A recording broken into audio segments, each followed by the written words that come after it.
Hey, just wanted to give you a quick update on what we're seeing, different changes, keeping you up to date on the market as everything evolves. So, big things that are happening right now. A couple weeks ago, we spoke about forbearance. Forbearance was a real pain in our side because basically, as we discussed, if a buyer went into forbearance, they couldn't purchase, they couldn't refinance as soon as they went into forbearance. Whether or not they made their payments, skipped a payment, stopped making their payments, didn't matter. They still had to wait 12 months. So great news came out just a couple days ago. As of this time, if a buyer went into forbearance and did not skip any payments, made all their payments on time, they can move forward. There's absolutely no impact to them. We don't have to change credit. We don't have to get it removed from the credit.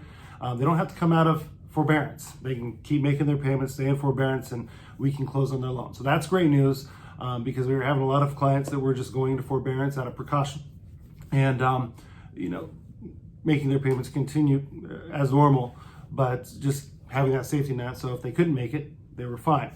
So that opens that up. Now, if a borrower went late on a payment, so if they did go into forbearance, skipped one payment, two payments, three payments, that's completely fine if they reinstate the loan, come out of forbearance, and make all payments that were skipped at that time. So they come current on the loan, they come out of forbearance, we are good to move forward with a purchase or refinance. So this gives us options. If a client went into forbearance and not knowing the impact, it can be undone at this point, which is the great news, because before it couldn't be undone. It was basically a permanent stop to any financing for 12 months. This is for conventional financing only.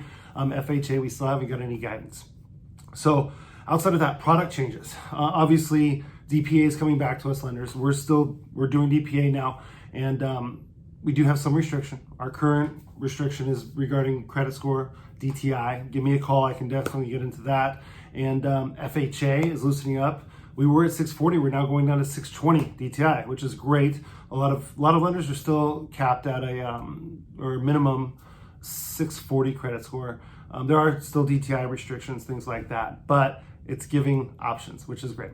Outside of that, conventional, no changes, still moving strong. Jumbo, it's been frozen by a lot of lenders. We're expecting ours to come back early June. Nothing set in stone at this point. So I'll continue to update on that. There are going to be restrictions that the restrictions we expect are going to be to DTI LTV. We're probably not going to be able to go above 80% on loan to value with a jumbo loan for some time. We would expect 43% debt to income ratio to be our cap. There will probably be other little tweaks that will be done as far as reserves, things like that, but at least we'll have a jumbo option, which we currently don't have. A lot of lenders don't, but there are some that still do jumbo financing. We'll at least be in the game and continue to support those jumbo needs.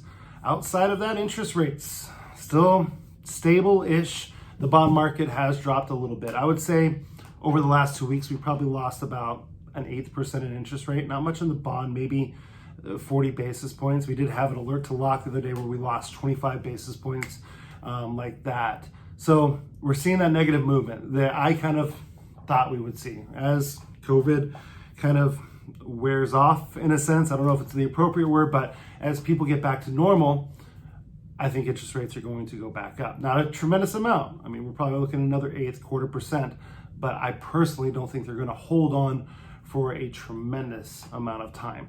We'll see over the next couple weeks. I'll keep you guys updated.